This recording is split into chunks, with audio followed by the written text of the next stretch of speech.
TDP Janasena సమన్వయ committee నిర్ణయం. చంద్రబాబు పవన్ కళ్యాణ్ హాజరు. ప్రతిపాడులో సభా ప్రాంగణం 6 లక్షల మందితో ఘనంగా నిర్వహిస్తాం. బీజేపీతో చర్చలు జరుగుతున్నాయి, త్వరలో విషయం చెప్తాం. అచ్చెన్న ఈ సభతోనే ఎన్నికల సంఘం పూరిస్తాం. వైసీపీ విముక్త ఆంధ్రకు నాంది నాదేళ్ల. మార్చిలో జరిగే భారీ సభకు మోడీ. బీజేపీ కూడా కూటమిలో చేరాక సంయుక్తంగా మేనిఫెస్టో విడుదల. సీట్లపై ఎవరూ మాట్లాడకుండా కట్టడి. నాయకత్వాలకు వదిలేయాలని ఆదేశం. మీడియాపై దాడులు రాక్షసత్వం అని విమర్శ అన్నటువంటి వార్తని ఎలిట్ చేశారు. ఇక్కడే అసలు విశేషం ఏంటంటే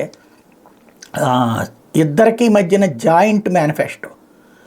అదేమో బీజేపీతో పొత్తు అయిపోయేదాకా ఆపుతారట, కానీ తెలుగుదేశం పార్టీ మేనిఫెస్టో మాత్రం ప్రజల్లోకి తీసుకెళ్తారట. మిత్రధర్మం, పొత్తు ధర్మం అంటే ఇలాంటి విచిత్రం ఉంటుంది. తెలుగుదేశం పార్టీ పొత్తుకి ముందే లేదా పొత్తు పూర్తి కాకముందే తనకు ఎజెండా మాత్రం తీసుకెళ్ళిపోతుంది, మిగతా మిత్రులు వెధవల్ని చేస్తుంది. అయినా మేము సరైనటువంటి వాళ్ళమని చెప్తుంది. ఇది ఒక విచిత్రం. లేకపోతే వాట్ ఈస్ దిస్ వెంకటరెడ్డి అంటూ ఇసుక అక్రమాలకు అండదండలు. తొలి ముద్దాయి గనుల శాఖే. ఎన్జీటీ ఆదేశాలపై సీఆ 8 లేఖలు. అక్రమాలు ఆపాలని పదే సూచన. అయినా పట్టించుకొని గనుల డైరెక్టర్ తవ్వకాలు జరగలేదంటే అబద్ధాలు. ఇప్పుడు కేంద్ర కమిటీతో నిగుదేలు నిజం. అడ్డంగా ఇరుక్కుపోయిన వెంకటరెడ్డి అన్నటువంటి వార్తని మరొకటి హైలైట్ చేసుకొచ్చారు.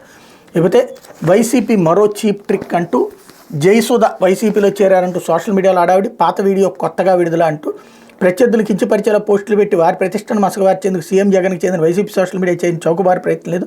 సొంత చెల్లెలు పీసీసీ అధ్యక్షురాలు వైఎస్ షర్మిల పేటీఎం బ్యాచ్ ఎంత సభ్యకరమైన పోస్టులు పెట్టి ఆయన చెల్లించలేదు. ఆ విమర్శలకు జవాబులు చెప్పలేక ఏకంగా అరెస్ట్కే తెగించిన జగన్ అనుకో ఇంకో చీఫ్ ట్రిక్ తెరలేపింది. సీనియర్ నటి ప్రస్తుతం బీజేపీలో ఉన్న జయసుధ. అప్పుడెప్పుడో ఏళ్ల కిందట హైదరాబాద్ లోటస్ పాండ్లో జగన్ సమక్షంలో వైసీపీ కండవ కప్పున్నారు. ఆ తర్వాత గుడ్ బై చెప్పి బీజేపీలో చేరారు. చెల్లెలు క్రైస్తవురాలు కాబట్టి క్రిస్టియన్ అయిన జయసుధ వైసీపీలో చేరాలంటే క్రైస్తవులంతా తనకు మద్దతు ఇస్తారని జగన్ అనుకో. అసలు ఇది ఎక్కడ సోషల్ మీడియాలో వైరల్ అయిందో తెలియదు. ఎవడన్నా ఒకడో ఇద్దరు పెట్టుకున్నారేమో. ఇంకోటి ఆ లెక్కనైతే కనుక తెలుగుదేశం వాళ్ళు గొమ్మనూరు చేరాం వచ్చేస్తున్నాడు, లేకపోతే కనుక వైఎస్ఆర్ కాంగ్రెస్ పార్టీ నాయకులు అందరూ వచ్చేస్తున్నారని కూడా పెట్టుకున్నారు కదా. ఇంకోటి క్యారెక్టర్ అసాసినేషన్ గురించి రాధాకృష్ణ గారు రాస్తే ఇంతకంటే దిగజారుడు, ఇంతకంటే నీచం మరొకటి ఏమి ఉండదేమో. ఎందుకంటే యూనో బ్యాచ్కి సంబంధించిన మేధావి అయిన రోజు కడుపు మంటతో రగిలిపోతూ ఉంటాడు. ప్రపంచంలో ఒక్క చంద్రబాబు మాత్రమే దేవుడు, మిగతా వాళ్ళందరూ రాక్షసులు, ఇంక్లూడింగ్ నరేంద్ర మోడీతో సహా రాసేటటువంటి నీచ మనస్తత్వం ఉన్నటువంటి ఆయన.